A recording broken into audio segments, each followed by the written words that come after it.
बच्चों, ये कविता हमारी पहली कविता है हम पंछी उन्मुक्त गगन की, जो कि शिवमंगल सिंह सुमन ने लिखी है।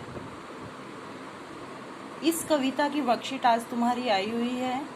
वर्कशीट में पहले शब्दार्थ दिए हुए हैं जो तुम्हें अपनी कॉपी में लिखने हैं। बॉक्स में जो भी शब्द नए शब्द हैं और उनके अर्थ हैं वो अपनी कॉपी में लिखेंगे। फिर हमारा पहला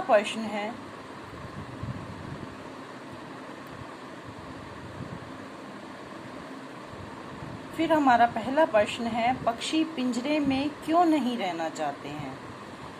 जैसे कि हमने इस कविता में जाना था जब हमने ये पढ़ी थी कि ये पंछी चाहते हैं कि आज़ादी से जिएं और वो पिंजरे में बंद होके नहीं रहना चाहते, वो खुले आसमान में उड़ना चाहते हैं।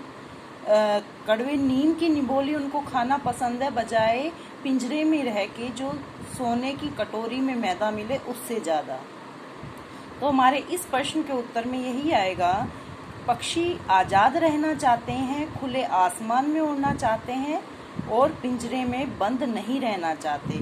पिंजरे में बंद रहने से वो खुले आकाश में उड़ नहीं पाएंगे और ना ही कड़वी निबोरी खा पाएंगे, ना ही बहता पानी पी पाएंगे और ना ही पेड़ की टहनियों का झूला झूल पाएंगे। प्रश्न नंबर 2 है हमारा, निबोरी को सोने की कटोरी की मैदा से ज़्यादा अच्छा क्यों कहा गया है। नीम का फल होता है जिसको निबोरी कहते हैं, तुमने देखी भी होगी। जब ये कच्ची होती है हरे रंग की होती है और जैसे जैसे ये पकती जाती है पीला रंग लेती जाती है। तो निबोरी को सोने की कटोरी की मैदा से ज़्यादा अच्छा इसलिए बताया गया है क्योंकि पिंजरे में सोने की कटोरी में मैदा मिलेगी और उस मैदा को पाने के लिए पिंजरे में बंद रहना पड़ेगा, जो कि पक्षी पसंद नहीं करते। उनकी इच्छा खुले में रहने की है, आज़ादी से जीने की है, चाहे उन्हें कड़वी निबोरी ही क्यों ना खानी पड़े, वो उनको ज़्यादा स्वादिष्ट लगेगी, ज़्यादा अच्छी लगेगी, बजाय कि पिंजरे में बंद कटोरी की मैदा से। तो इसका उत्तर यही आएगा कि सोने की कटोरी की मैदा पिंजरे में बंद होने से मिलेगी और कड़वी निबोरी आज़ादी के साथ उड़ने के साथ साथ मिलेगी, इसलिए पक्षियों को निबोरी खाना अच्छा लगता है। तीसरा प्रश्न है, क्या आपको लगता है पक्षी भी मनुष्य की तरह भावों को महसूस करते हैं? कैसे? हाँ, पक्षियों का भी हृदय होता है, पक्षियों को भी आज़ादी की चाह होती है, उनके भी अपने सपने होते हैं, अपनी इच्छाएं होती हैं। जैसे इस कविता में ही है, पक्षी पिंजरे में बंद होना नहीं चाह रहे, पक्षी बहता हुआ जल पीना चाह रहे हैं, कड़वी निबोरी खाना चाह रहे हैं और तारों को अनार के दानों की तरह चुनना चाह रहे हैं और पेड़ की शाखाओं पे झूले झूलना चाह रहे हैं।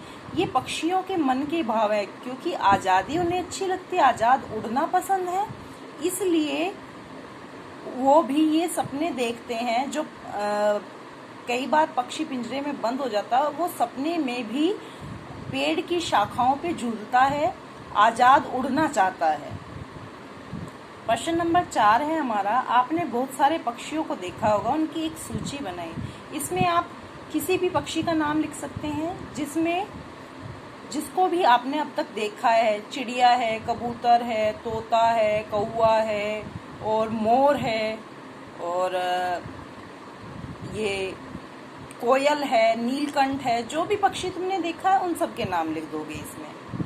प्रश्न नंबर 5 है हमारा, कौन सा पक्षी आपको सबसे अच्छा लगता है, उसके बारे में अधिक से अधिक जानकारी इकट्ठी करके लिखनी है तुम्हें। तो इसमें तुम किसी भी पक्षी का नाम लिख सकते हो, चिड़िया का भी लिख सकते हो, तोता का भी लिख सकते हो, फिर उनके बारे में बताओगे।